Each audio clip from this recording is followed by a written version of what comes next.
My mother-in-law and her group seemed to have arrived at the next service area and called me. Sorry for leaving you behind. We didn't mean it. It's okay, I caught a taxi, so I'm heading straight to the hotel. Huh? You're coming to the hotel? You should stop that. You could have just slept outside. My mother-in-law taunted me as much as she could. I could also hear the obnoxious laughter of my sister-in-law, who was probably next to her. Oh my God, that's hilarious. They were most likely making the call with just the two of them. After hanging up on my mother-in-law, I received a call from my husband. My name is Mandy. I'm a 32-year-old housewife. Currently, I live with my husband Aiden and our 8-year-old son Miles.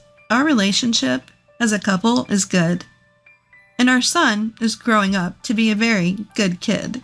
But there's one problem. That's the existence of my mother-in-law. My mother-in-law picks on me for anything and everything.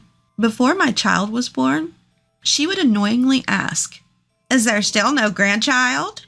Once he was born, she would say things like, "Poor child, having a stupid mother." Or, "You should just send your son, my grandson, here and live on your own." She would casually throw such outrageous words at me. When I visited my in-laws, she would force me to do housework and cooking, and of course, find fault with everything I did. But the cunning thing about my mother-in-law is that she only bullies me when we are alone. In front of my husband, father-in-law, and son, she would treat me normally. As a result, my husband and the others didn't know that I was being bullied. I couldn't discuss it with my husband because of my mother-in-law. She would undoubtedly put on a show of crying about being falsely accused and insist on her innocence. So I tried my best to avoid going to my in-laws' house. But things changed after my son was born. Although not too far from our house, it still took about 40 minutes to drive to my in-laws. Driving alone while taking care of our son would be difficult for my husband. If I didn't go with them, my mother-in-law would constantly ask, "Why isn't Mandy coming? Is she having an affair?" She would say this in front of the child, and if left unchecked, she might start making things up. So I had no choice but to go to my in-laws' house to stop her. And so today, we were called to visit my in-laws again. My mother-in-law continued her bullying, stealing moments when no one was looking. But now, another problem has arisen. That is the existence of my sister-in-law. My sister-in-law moved back in with her parents about 3 months ago. Apparently, her workplace downsized and she lost her job. So she had to terminate her apartment lease and now lives with her parents while looking for a new job. My sister-in-law is just like my mother-in-law and joins in on bullying me. When these two are together, black becomes white and white becomes black. In other words, common sense doesn't apply. Amidst all this, my sister-in-law suggested that everyone should go on a trip during the upcoming Golden Week. My mother-in-law is overly enthusiastic and agrees with the idea. I had an intuition that something would definitely happen, so I objected, trying to find a way to avoid the trip. During Golden Week, Aiden will be tired from a business trip. I don't think it's a good idea, but my sister-in-law and the others wouldn't budge. "Well, then let's just go somewhere nearby. We have lots of brochures." "Exactly, if we're tired, we can just soak in a hot spring." "But isn't driving the car tiring?" "It's fine. Mom and I will take care of the driving." "Well, but..." "Miles, you want to go to an amusement park, don't you?" "Amusement park? I want to go." "See, Miles wants to go on the trip." "Is that so?" My husband and father-in-law didn't object, so I had no choice but to give in.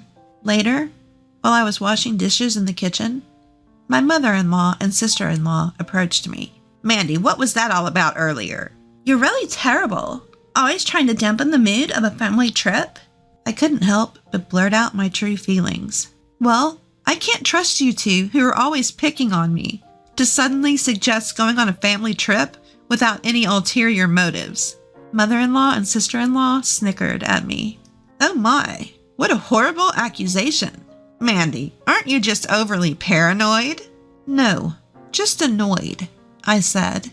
"In that case, I'll decline. and go back to my parents' home, but they wouldn't let me off the hook. What? Are you planning to leave my young nephew's care to us? That's unbelievable. You're a failure as a mother. Do you know what will happen if you do that? Have you forgotten that I have the power to make sure your brother never gets promoted? This is why I can't confront my sister-in-law and mother-in-law head-on. Apparently, my sister-in-law is dating an executive at my brother's company. That's why she threatens to report me to her boyfriend, who is my brother's boss, and to make sure my brother never gets promoted if I upset her. I don't want my brother's life to be ruined because of me. Fine, I'll go on the trip. They both grinned as I gave in. How rotten can their personalities be? And finally, the day of the trip arrived. The plan was to visit an amusement park along the way and end at a luxurious hot spring inn. Well, I suppose the amusement park was just bait to lure my son in. The drive started with my father-in-law at the wheel. I wanted to point out that my sister-in-law was supposed to drive, but I let it go. In front of my father-in-law, my mother-in-law and sister-in-law don't bully me. So for now, it was peaceful. However, trouble soon arose. It happened about 1 hour into the drive. My sister-in-law and mother-in-law said that they were thirsty, so we stopped at a deserted parking area to buy drinks. Everyone got out of the car to use the restroom as well.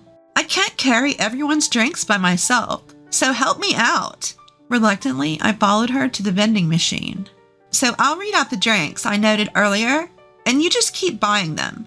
As she gave me instructions while looking at her phone, I pressed the buttons as she said. All right, carry all those drinks back, okay? She said and hurried back to the car. I was taken aback, and my reaction was a bit delayed. I rushed to pick up the many drinks, but there were just too many. I walked slowly towards the parking lot, trying not to drop them. Suddenly, the car started moving without me getting in. My mother-in-law was in the driver's seat. I'd been had. By the time I realized it, it was too late. I was left behind in the dim, deserted parking area. Later, I heard that my mother-in-law and sister-in-law had put on a fake show. The women's restroom was somehow out of order. My stomach hurts, too. That's terrible. Let's head to the next service area right away.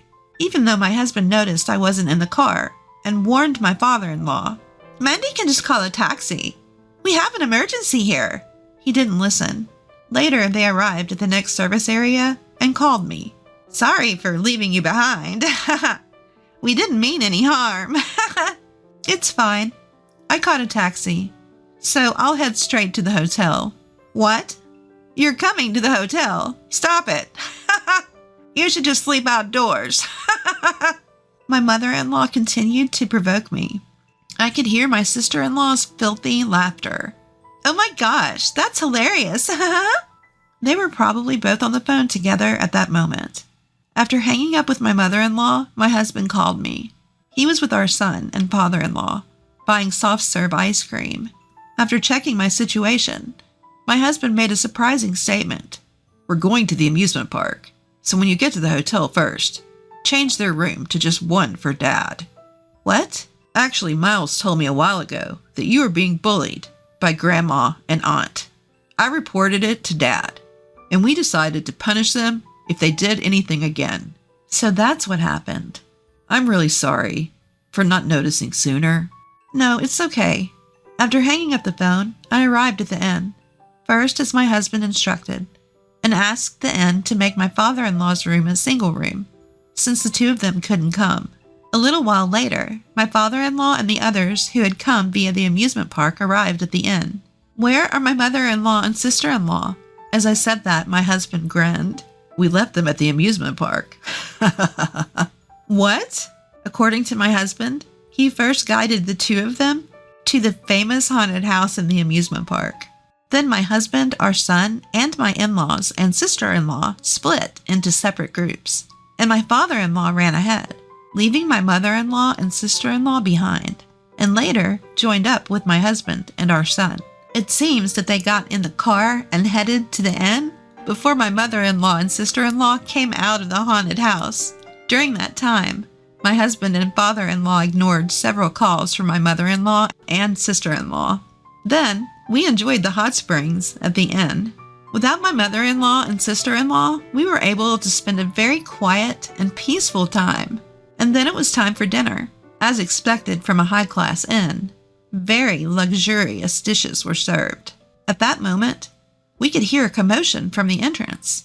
Judging from the shrill voices, it must have been my mother-in-law and sister-in-law. One of the inn staff came up to us looking uncomfortable and said, "There are people claiming to be with you." But my father-in-law firmly stated, "There's a situation, so please kick them out. You can even call the police if necessary." It seems that the inn staff had no choice but to throw my mother-in-law and sister-in-law out. They tried to rent another room at the inn, but all rooms were fully booked due to the holiday season. All nearby hotels and inns were also booked, so they had no choice but to stay at a rundown, nearly out of business inn. The tatami mats were filthy. The sliding doors wouldn't close properly, and there was even a huge spider in the corner of the ceiling. They could hear creaking noises at night, and both of them couldn't sleep at all. My mother-in-law and sister-in-law, who thought they had outsmarted me, ended up getting even worse treatment than themselves. It really serves them right. We were able to enjoy the delicious dishes in a peaceful atmosphere without any intrusions from the family. After returning from the trip, my father-in-law presented my mother-in-law with divorce papers and kicked my sister-in-law out of the house. Enraged, my mother-in-law and sister-in-law came to our house during the day when my husband was not there. I didn't want to let them into the house, so I opened the door with the chain still on. With a demonic expression, my sister-in-law threatened me, saying, "Give us this house. If you don't, I'll ruin your brother's life." But their threats no longer worked on me, because I now knew the whole truth. "So I heard that Mr. Smith, my brother's boss, isn't actually dating you, is he?" "What?" My brother asked him directly at a company drinking party. Apparently, they just went out for dinner a few times, but they're not in that kind of relationship. Moreover, they never even met alone. There were always other people with them. Well, and you said you were let go due to downsizing in your department, but in reality, you were fired for making a costly mistake at work. How did you find that out?" "My brother heard it from his boss, who you've been claiming is your boyfriend." "So that's what happened." "No, it's just that... Anyway, my husband has decided to cut ties with you two, so please don't ever come here again. He said I can call the police if you keep hanging around. So I'll report you right away if you don't leave." When I mentioned the police, my mother-in-law and sister-in-law quickly left the scene. I don't know what happened to them afterward, but it's unlikely that the two jobless women can lead a decent life, so they're probably forced to live in poverty. Well, it's none of my business anymore, so I don't really care. On the other hand, we can now visit my husband's parents' house with a peaceful mind since my mother-in-law and sister-in-law are gone. My father-in-law seems happy to see his grandchild and enjoys playing with him. Since my father-in-law is getting older, my husband and I have been discussing whether we should move in together or move closer to them. Either way, I want to live a happy life with my family, filled with love, support, and understanding. Thank you for watching until the end. If you liked it, please subscribe to the channel. See you in the next video.